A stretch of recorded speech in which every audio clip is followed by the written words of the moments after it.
Hello, and welcome to Introducing Me. I'm your host, Sarah. I started this podcast to get to know other people and lifestyles while discovering more about myself. Each episode, I will give a new guest a chance to discuss their background, culture, interests, or whatever they want to talk about to help increase all of our own worldviews. Today, I would like to introduce you to Lori Ann Wood. She discovered a heart condition almost too late, and then following her diagnosis, she began blogging and has been published in print journals, and she recently published her first book. She now writes to encourage difficult faith questions along the detours of life. So I'm happy to have Lori Ann here talking about her diagnosis journey and her writing and faith journey since all of that. So Lori Ann, thanks so much for being here today. Why don't you go ahead and tell the audience a little bit more about your story? Oh, it's so great to be here, Sarah. Thanks for having me. If I had thought about 7 years ago or looking to where I was today, I would never have thought I'd be sitting here talking to you, especially about the subject matter that we're going to talk about. But it all started a little bit over 7 years ago. I had a medical evaluation that you have for a life insurance policy, and they said, "You're great. You have less than 3% chance of ever developing heart disease in your lifetime." And I wasn't really surprised because I've always had low blood pressure and low cholesterol, and all my numbers were so good. And I never went to the doctor because, outside of childbirth, I had never been in the hospital. I just had no intersection with the medical system at all. So I wasn't surprised when they told me that. But then 3 weeks after they told me that, I was in cardiac ICU and I had been diagnosed with end stage heart failure. And so that time I was completely surprised because I just thought, I had the flu or maybe I had pneumonia. I was not 100% myself, but I had no idea that I had anything life-threatening. I would have bet all my money against that. So I went to convenient care because it was the week of Thanksgiving, and I'm like, oh, let's just get this taken care of. I went on Sunday, and they gave me an inhaler. And then I went back on Wednesday because I still wasn't getting any better. I was just fatigued. That was my main symptom. I was fatigued. I couldn't, toward the end of the week, I was in a position where I really couldn't stand up and put my socks on. I thought, I just feel like I have the wind knocked out of me, like I have no energy.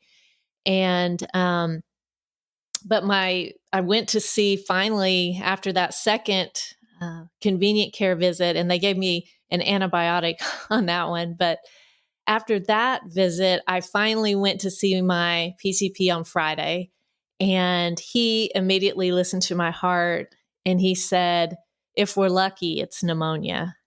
And I remember thinking that that was going to be a significant statement, and it turned out that it was, because he immediately took a chest x-ray and found that I had a very enlarged heart, and he direct admitted me into ICU. And then they do what's called an echocardiogram.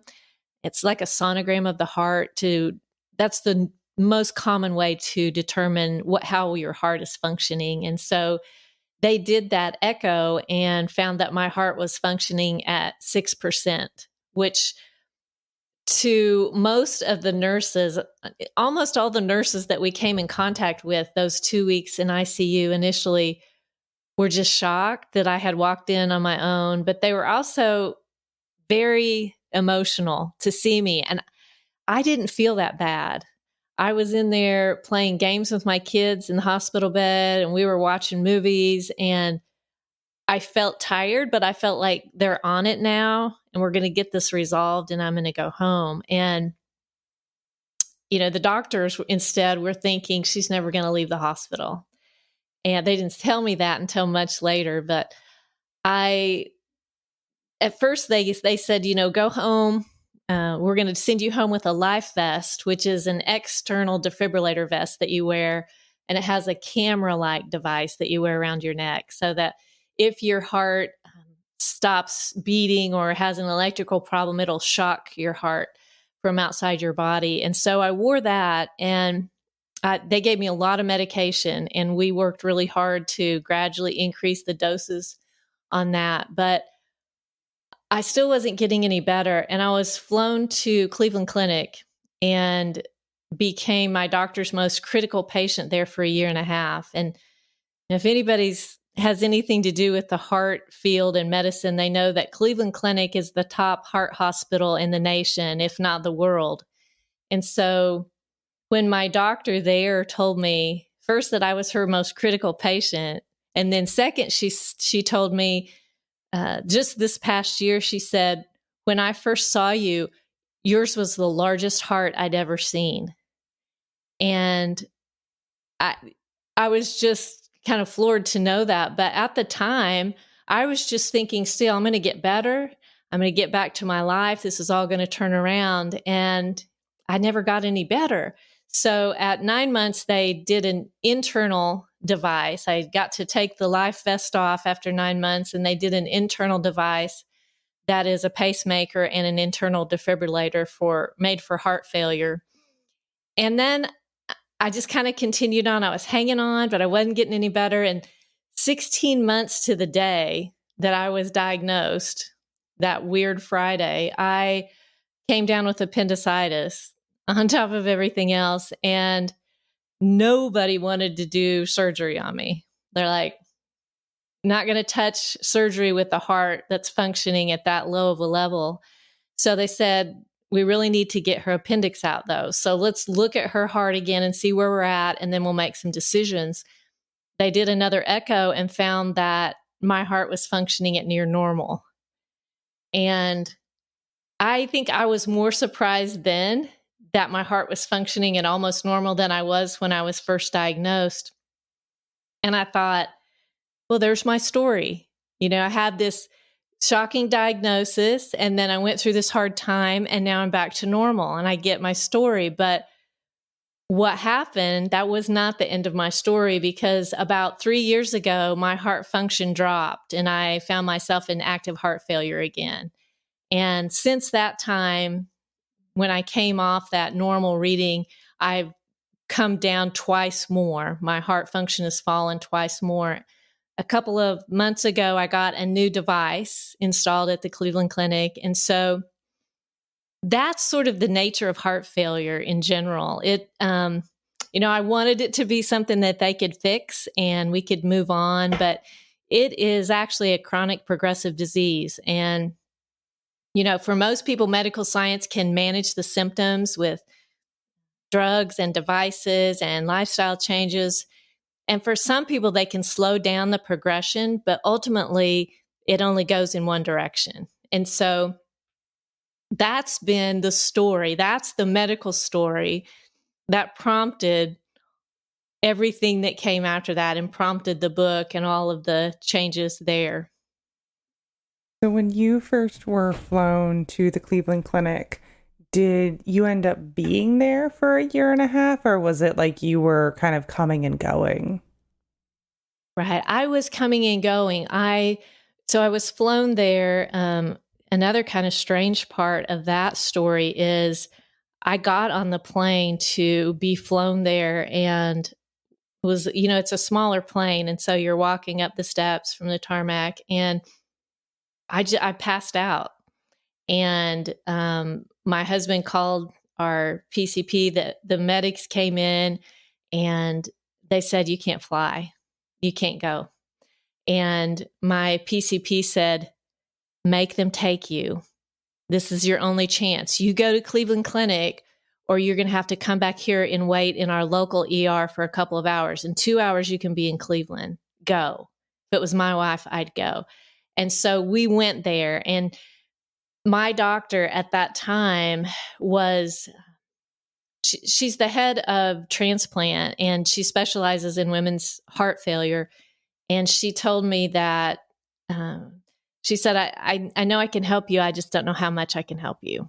And she was really afraid that I wouldn't make the trip back from Arkansas, where I live, to Ohio. And so we lived in this sort of she sent me home because there wasn't really anything more that she could do for me at that point. I had all the medications on board, and I had the life vest, and they had to let me wear that for a certain number of months before they could do the internal device. And until I got to a point where I was not high functioning like I have been, then and eligible for the heart transplant list, then she couldn't really do anything else for me.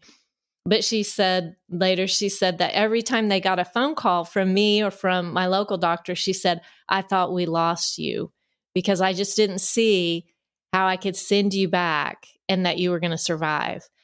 And I didn't really know that. So I came home with this mindset still of I'm going to get better. It's not that big of a deal because I really didn't feel that bad. And that's been kind of a blessing and a curse because I didn't feel that bad, and I still don't feel that bad most of the time. The fatigue is a lot still, but I can function at a pretty high level, and that's the blessing part. But the curse part is I should have probably seen this heart failure for about 10 or 15 years before I did, because I could just power through it. I could just function. I could just keep on keeping on. And so that part of it, it goes both ways. But no, I made trips back to the Cleveland Clinic probably at first it was every 3 or 4 months, and then it was every 6 months. And when I was doing really well and almost normal, we were going a year, and now I'm back to like 4 to 6 months. And so then are you on a heart transplant list? Like, is that in your future? I'm not on there right now.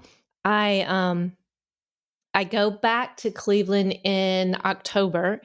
And so in about 3 or 4 months, I go back and they do a stress test to give you a marker about where you are in relation to being on the heart transplant list. So they're going to remark me in a few months, but right now I'm not.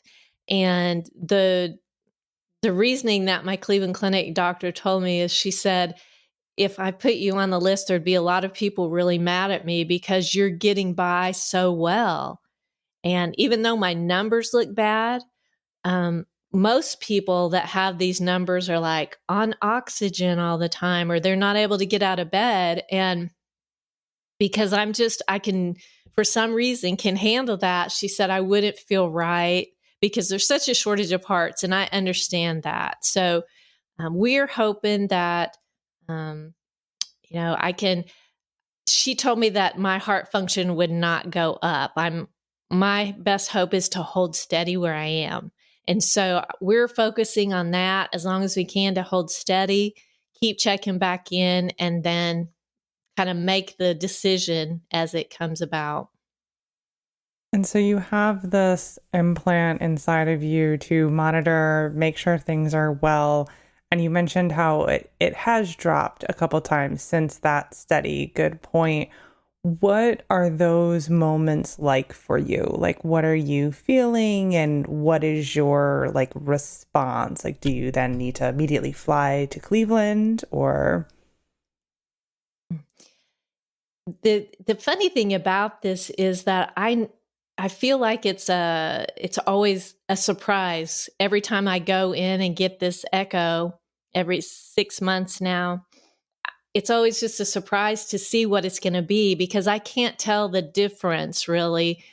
And part of that is because, heart failure makes you, like I talked about earlier, it makes you really tired because your heart is trying to pump blood to all the body parts that need it. And so it's having a hard time keeping up. And one of the effects of that is just you're tired. You're not getting enough blood where you need it to be. And the kind of the double whammy of that is that the medication that's used to treat heart failure also causes fatigue. And so my day is just really compressed from both ends. And I have this sweet spot kind of in the middle where I can get things done. But then, and some days, and my doctor told me this too, she said, you're going to be aware every day of your life that you have heart failure, which really kind of burst my bubble when she first said that, because I really wanted to just kind of get back to where I was. And she said, this is the way it is. And you should be glad that you're here, because we thought we were going to lose you. She said, you're going to have good days and you're going to have bad days. And when you can accept that, some days are going to be bad days. It doesn't mean you're falling off the cliff. It just means that that's a bad day, and there'll be another day, and that day will be a good day. And that has really helped me, because I know that that's not necessarily tied to where my heart function is at that point. It's just a function of the disease. And so that's always in the back of my mind. But every time I get an echo, I'm like, ooh, maybe it'll be normal again. Even though she said, it's not going to be normal again. But I just have that, maybe, you never know. So it's, goes back to those comments earlier about, it's kind of a blessing and a curse to not know that. I'm trying to be more in tune with,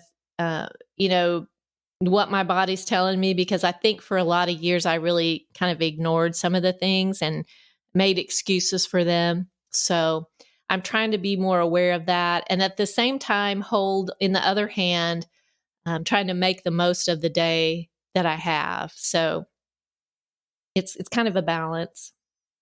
Definitely. Now, you mentioned how prior to this diagnosis, you were healthy, things were going well, and you really just kind of wanted to get back to that. So what was your day-to-day life like before now this kind of constant fatigue? I was just one of those people that never sat down before. So I have three children. At the time, I still had kids at home, and I had taught college business classes for about 25 years at that point. And so I did a lot of standing up and lecturing. And after I got heart failure, I couldn't stand up, and I just didn't have the breath support. It just took too much energy to do it. And so that prompted a lot of changes, because, I was just the person that did everything at home and never sat down and never gave myself a break. But that was part of the problem too. And, I can look back there and think, even if I hadn't had heart failure, that was not the best way to be living regardless. So, and I think my kids are doing a better job of structuring their lives and factoring in that it's not about this rat race that they have to run around completely crazy all the time. And, that's, you live and you learn, but I think they're doing a better job than I did of that. So then what is it like, kind of the mental shift of, you used to always be running around, always doing things, to now, having to slow down a little bit and make sure you are conserving your energy for when you need it?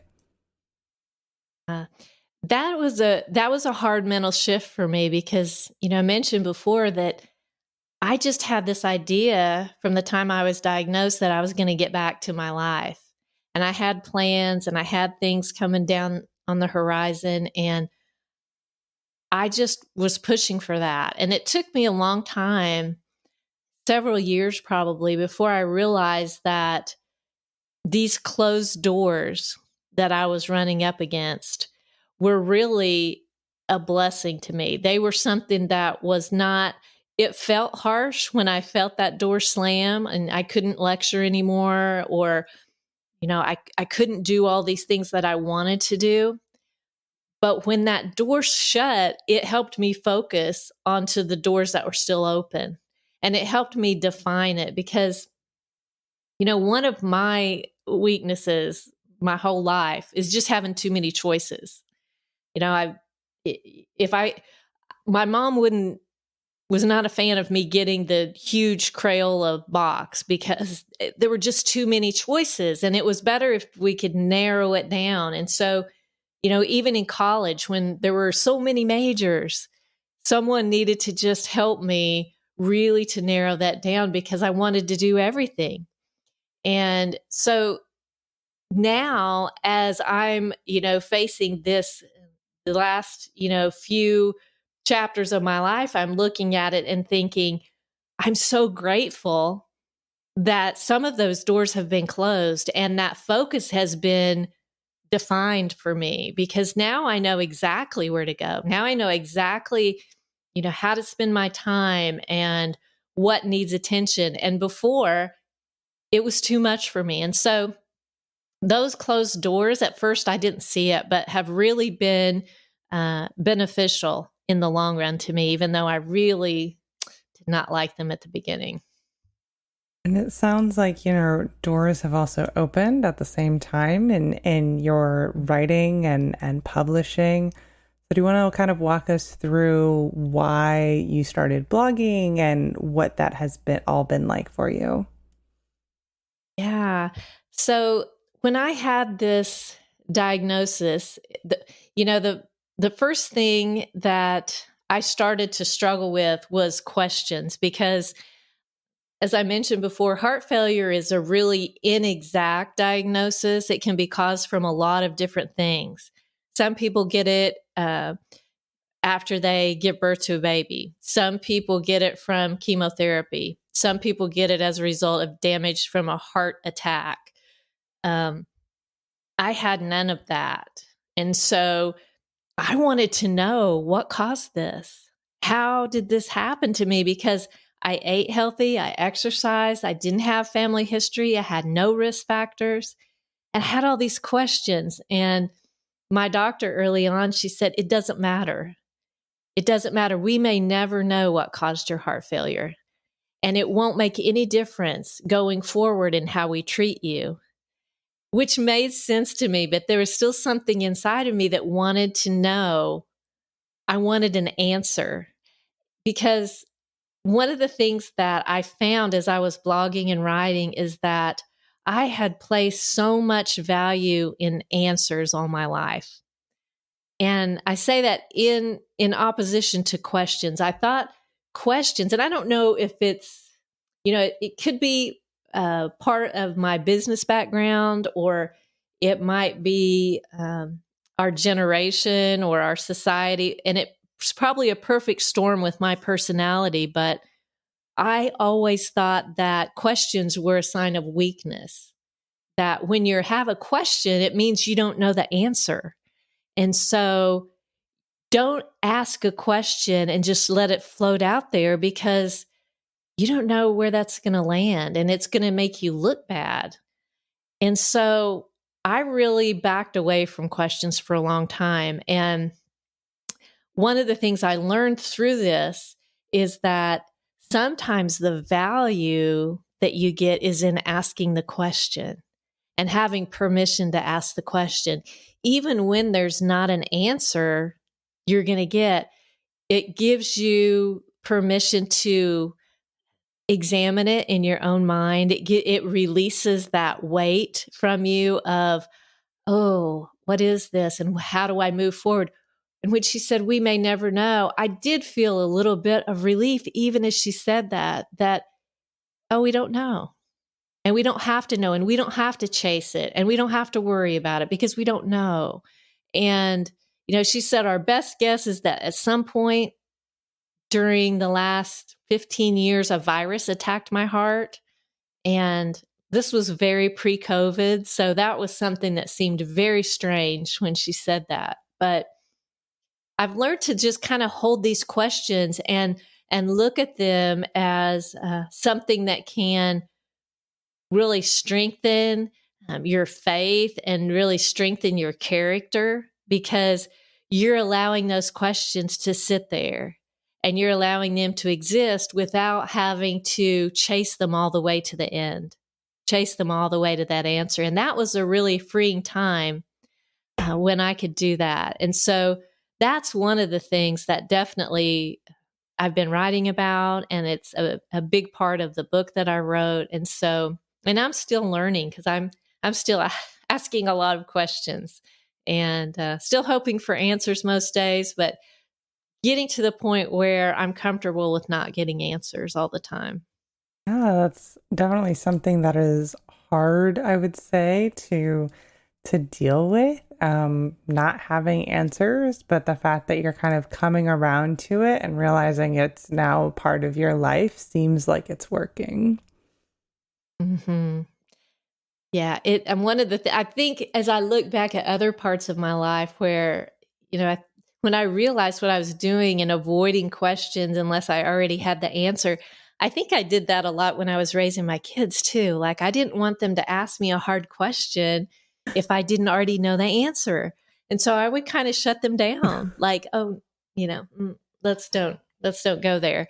So that was something that I can look back now and I've talked to them about it. I wish I would have been better at entertaining your questions and just allowing that curiosity and allowing that exploration because the questions scared me, to be honest. And so, I'd be a different mother now, I think, if I were to raise my kids again. You've got more years of knowledge, and of course things have changed, and it's kind of you're able to have those conversations with them now, though, to be like, I've realized like it's not the same. If you're raising kids now, it's not what I was doing a number of years ago. Yes. So now, do you want to share a little bit of kind of what this book is that you wrote and what, your journey has been to publication? Yes. So the book started, it was kind of a strange beginning. I always liked to write, but I was in business and accounting. I'm actually a CPA. So I was teaching college business classes at the time. So I was not in the field of writing at all, but I always enjoyed it and just really never gave myself the time or the urgency to do it when my life was safe and predictable. So what happened was when I was in ICU that very first time, a friend of mine dropped by. This was just a little blank notebook. And I think she meant for me to write down doctor notes or prescriptions or maybe instructions for the kids at home or something like that.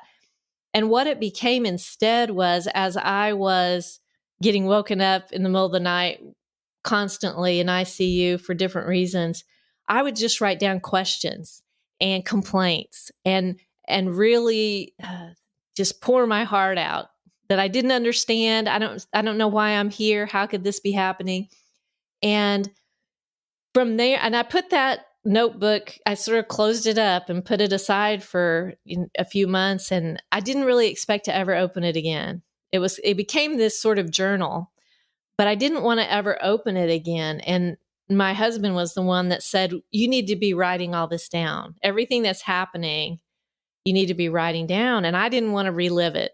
I didn't want to ever go back there. And I really resisted against it. But what I did do is people were interested in the medical story, people that knew me and family. And so I, at first, was just keeping them up with text. And then I'm like, people said you should put it on a blog so that people can know about what's going on. That'll be easier. So I started this blog just to talk about medical events and updates. And then we hit 16 months with nothing happening and I didn't have anything to blog about. So I started just talking about questions and people having, big questions in life and big questions in faith. And it was sort of like I cracked through the people that were reading the blog because people would reach out immediately and say, I don't have heart failure. I don't have any kind of medical story,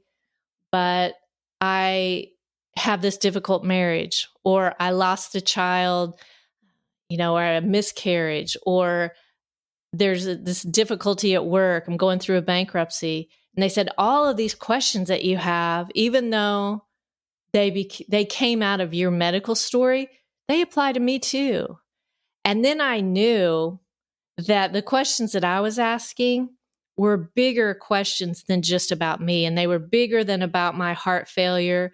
And they were really the questions that everyone asks when they're on a detour. Because who's not on a detour, right? Nobody's on the path they thought they were going to be on when they drew that careful map for their lives. So those questions, and there were so many of them. I just started writing them, and they were just at first seemed this disjointed group, and eventually fell into 3 big life questions. And that's how the book is arranged, into these 3 big life questions. And there are 40 essays that are standalone questions where I don't really give you the reader doesn't necessarily walk away and say, "Oh, I've got this definitive answer to the question." But they walk away thinking, it's okay that I'm asking that too. And there is a basis for asking that. And there is a basis for feeling okay with where I'm at. I'm not hopeless. I'm not helpless. And so that's what the book became, was this permission to ask the questions, and also telling people to expect that they're going to have questions and they're going to have these detours. And that was what came out of it. And it was a very long process of putting together different, and this kind of is where it overlaps with your mission, Sarah, is that each one has its own story. And part of it might be a story from my childhood or from when I was raising kids, or a current day story, but it's a story that was really just a part of my life. And it's nothing earth shattering. It's just like, I ran away from home. I packed a lunch in a Holly Hobby lunchbox, and people would say, I had that lunchbox. And I ran away from home when I was in 2nd grade too. And it's those times when you're using the power of story where people say, "Oh, we're alike. I understand more of what you're saying because I see that we're alike. We lived at the same time, or we lived in the same area, or we thought the same thing, or we struggled with the same thing in school." And those stories became what pulled people into each essay. And so they rely, questions were a big part of it, but just as big is the fact that the stories that I was telling were my stories, but they became everyone's stories in different little flickers of recognition throughout as I was telling them. Yeah, it's definitely something that is fascinating when, you can kind of connect in these smaller ways when the bigger picture is so different. Yeah, you've mentioned kind of faith a couple times and, questions about that and, this different sort of journey. So do you want to talk a little bit about your faith and maybe what questions you had during all of this surrounding faith? Yes. So many questions that I had. I throughout those 40 essays, I talked about things like survivor guilt, where I didn't understand why, there were 3 people in our congregation that were being prayed for at the same time, and I'm the only one that's still alive. And I felt a little bit bad for that, because one of the people was significantly younger than me and had small children. And so, I talked about things that an illness identity was another one, where as you have this ongoing illness, you become your life sort of becomes all about that illness, whether you want it to or not. And so I was asking some questions that seemed sort of disjointed. And then, like I mentioned, they went into these 3 categories. And those 3 categories, I think, are the questions that when we start looking at, are we going to have faith moving forward in our lives?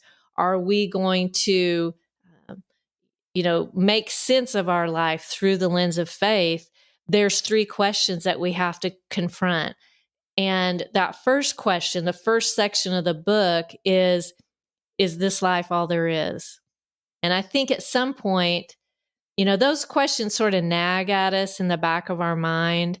But when you get off on a detour in life, it demands an answer. It demands I shouldn't say answer. It demands that your attention. It demands that you admit that that's a question. And so that first question that I looked at is this life all there is? And so when I'm looking at, those questions, I'm talking about things like grief and, the survivor guilt and things like that. And then the second group of essays that I wrote are all about the big umbrella question of, is God always good? And that one is an interesting question because if you were to Google, top faith questions, or I guess now you'd probably use AI and say, what are the top faith questions? Probably every time near the top, if not the top, is going to be, is God good? Is God always good? Because people are saying, how can the world be falling apart if this God is good? And so I was asking those questions in my little tiny emergency that I was having in my life. How can God be good? Because this doesn't feel good to me. This feels bad. And so I looked at it. All of the essays in that section are different ways of looking at, is God always good? And it gives people, there was a time in my life too, in my upbringing, where you didn't question if God was good. He said he was good, so he's good. But I think until we can really own that, and some of us are more prone to questions than others, that we can't really own our faith, and we can't really own how we're interpreting life. So that was the second question, is God always good? And then the third question is God's plan enough? In other words, it dealt with the idea of control. And I think if I were to, rank all the questions, that question was the hardest one for me, because I like to believe that if I could control all these little factors in my life, I could control the outcome and how my life went. And it didn't take me very long into heart failure to realize that that wasn't the case, because I didn't do anything to get heart failure, and nothing that I did ahead of that was going to mitigate my chances of getting it. And people feel this way when they're in a car accident or, some sort of natural disaster. There's nothing they could have done. And so this idea of control, and how much control do I have of my life, and how much control is something beyond me. And so I looked at that in 40 different ways, or I'm sorry, I guess it'd be 13, because there's 13 in each section. And then there's a final essay at the end to make 40. So 13 different ways that I looked at, what's going on with control? Do I have any control over this? Or is this just random existence that I have? And so all of these are looked at again with a story that's just a story from my life in some arena, and looks at it through a faith lens to see. But I think a lot of people imagine a book, and it's usually categorized in Christian living, how there's just an answer at the end. There's a tight scripture at the end, and it sums it all up, and there you go. And don't ask a question. That's the way it is. And none of these essays are like that, because I tried to be as honest and vulnerable as I could.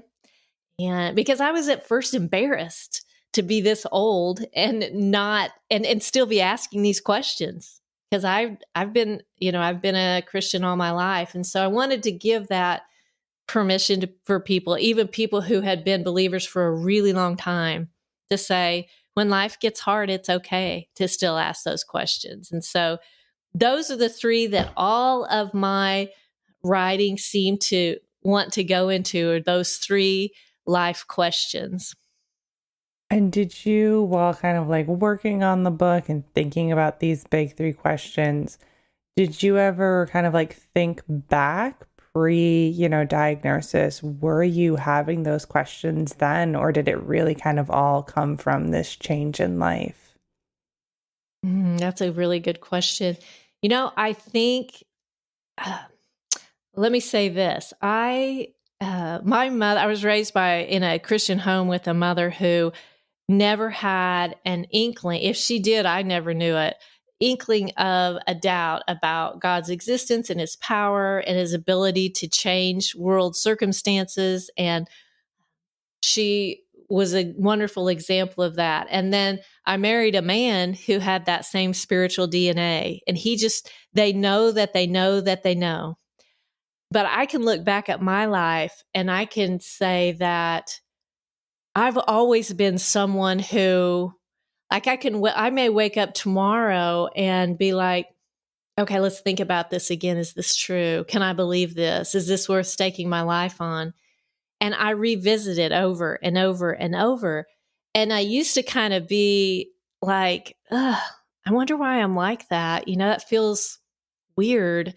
It's not how I was raised, and it's, not how other people that I know are like that.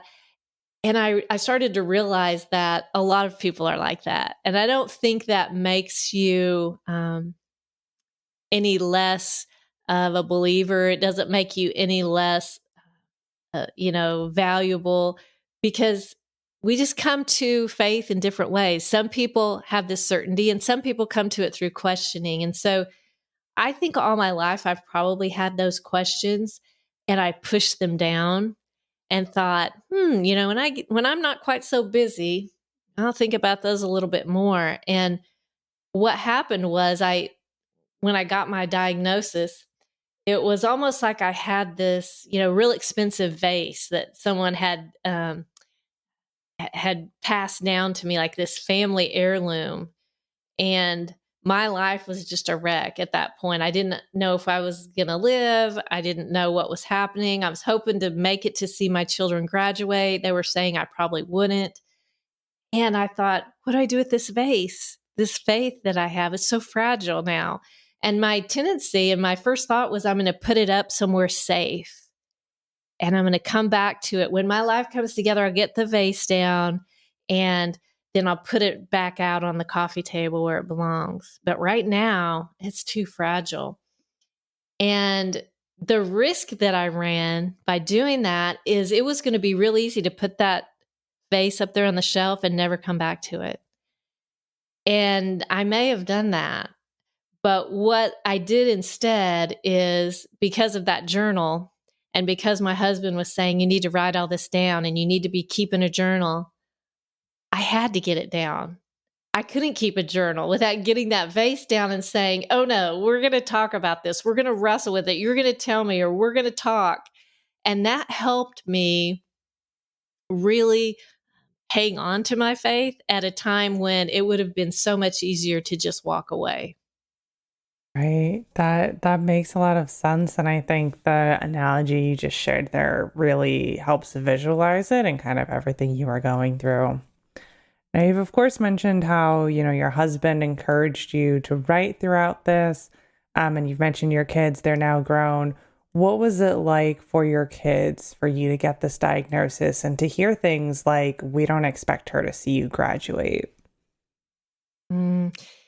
It was particularly hard on my youngest daughter. That first week when we were in ICU and everything was so new, we thought, when they said heart failure, we were thinking heart attack. We didn't know the difference. And it was maybe the second or third day I was in ICU, a doctor just came in, and not a doctor that had the best interpersonal skills, but he said, if things don't turn around, we're looking at a heart transplant. And my daughter was horrified because, like me, that sounded like something from a science fiction movie. That didn't sound like something that happens to your mother. And so it was very shocking. And she was a senior in high school, and that whole year, which should have been about, this is our last kid at home and she's getting ready to graduate and all of these things are happening and all these celebrations, it was all about me. It was all about keeping me alive and running back to Cleveland Clinic and all the changes and medications and doctor's appointments. And we spent her last spring break at Cleveland Clinic getting some really bad news. And at first I thought, I just hate that for her. I hate that she had to be there. I hate that she had to hear it all and be so afraid. But now, we have this special bond because she went through that really hard year at home. And she understands things that, the other two don't understand because they were off at college. They were, for the most part, were not home. And I wouldn't choose it for her and I wouldn't choose it for me. But I think it's something that is always going to bind us together. And I think she's going to be more careful about just her health in general. I think all my kids are, because like I said before, there were so many symptoms that I just passed over. I made excuses for, and now, we talk about them and they're out in the open. And so I think that they will be a little bit more careful having gone through that. I think that's something that probably everyone's kind of looked at a little bit more in the past few years, to consider their health and really look for the signs and not just keep shouldering on, which is hard. But if it's one thing to take away, I think it's a good one. Mm-hmm. Now, before I start to wrap things up here at the end, is there anything else you would like to share with the listeners today? I would just say that on that idea of the symptoms that I had were just what I felt like were so small. And I didn't know. I dismissed each one individually because they seemed so small. My friends were saying, "Oh, that's happening to me. I'm getting old." And I didn't realize that when you take all those little symptoms together, they create this huge red flag. So, the things that I dismissed for 10 or 15 years were things like, shortness of breath. I don't even think I knew what that meant. I thought, oh, what shortness of breath is. But I felt like I was out of shape all the time. And I passed that off because my husband runs marathons and, my kids were playing high school sports. And I'm like, of course I'm the one that's out of shape. I admit it. I own it. I need to get in shape. I'm going to get in shape. And then I tried to train for a couch to 5K with my older daughter. And, if anybody's ever done one of those, they know that like day one is like walk to the mailbox. And then day two is like, okay, skip to the mailbox. It starts out really, really slow. And I couldn't do it. I couldn't do any of it. And I thought, I have let myself go. And so I just thought it was me because I wasn't exercising like I wanted to. And, I'd have a rapid heart rate. When I taught for 25 years, every time I'd get up to do a lecture, my heart would just beat really hard. And I thought, that's weird. I'm not nervous, but my heart was beating. And I just thought that's what everyone felt like when they said, oh, public speaking, my heart was beating out of my chest. And I thought, okay, that's normal. But maybe the biggest thing was that I couldn't do inclines, and whether that would just be like a hill or a staircase, I couldn't make it up. One of the things we do in our community is when kids have their first day of high school, parents go with them that first day, and we go to all their classes and we meet their teachers and see their schedule and all of that. And with all three of my kids, I remember going to that and having to go from one building on the first floor to the third floor of another building and having to walk up those stairs and having other parents pass me on both sides, much heavier, much older parents even passing me. And I thought, that's weird, but I have really need to get a handle on this. Maybe, I don't know what it is, but I couldn't imagine that it was anything with my heart. And then the real insidious symptom that I just want to share with the listeners is that they said, there's a dry, constant cough that people have. And I was sharing these with my kids, and I said, now, this is one of the symptoms. It's a dry, constant cough, but I don't think I had it, but you might have it if you ever have heart failure, so be aware. And one of my daughters said, oh, Mom, that's how we found you when we lost you in a store. We would just wait for you to cough, and then we would know where you were. And I had no idea. I had no idea I was even coughing. So all of those sound like, I might have allergies or I'm out of shape or, but when you put them all together, they made this end stage heart failure. And the only way that we can know that those all together add up to something significant is to just be really honest with your doctor.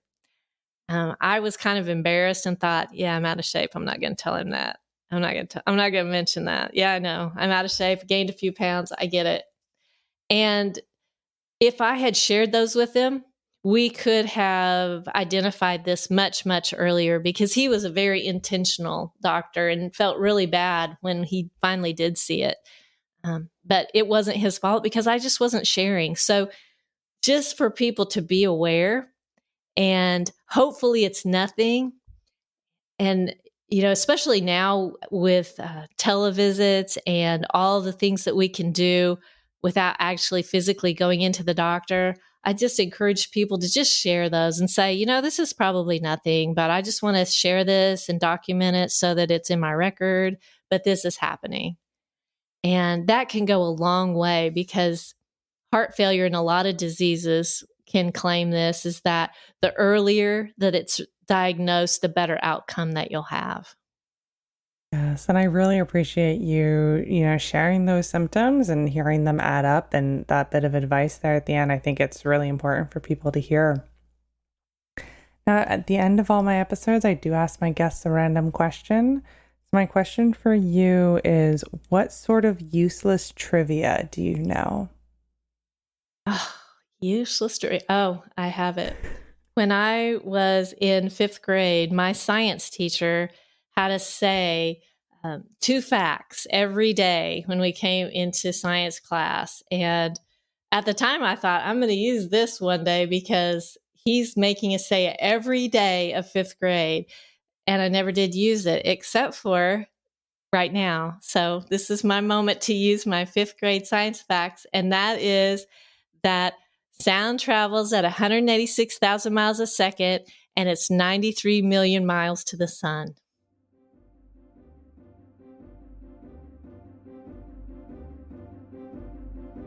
All right, that brings this episode to a close. So if you are interested in checking out more about Lorianne's story, I'll be leaving her website in the description, along with a link to her book, Divine Detour, on Amazon. If you would like to support her in that way, you are welcome to click those links. And if you would like to connect with the podcast, our website is in the description as well. That brings you to all of our past episodes, past resources, and social media.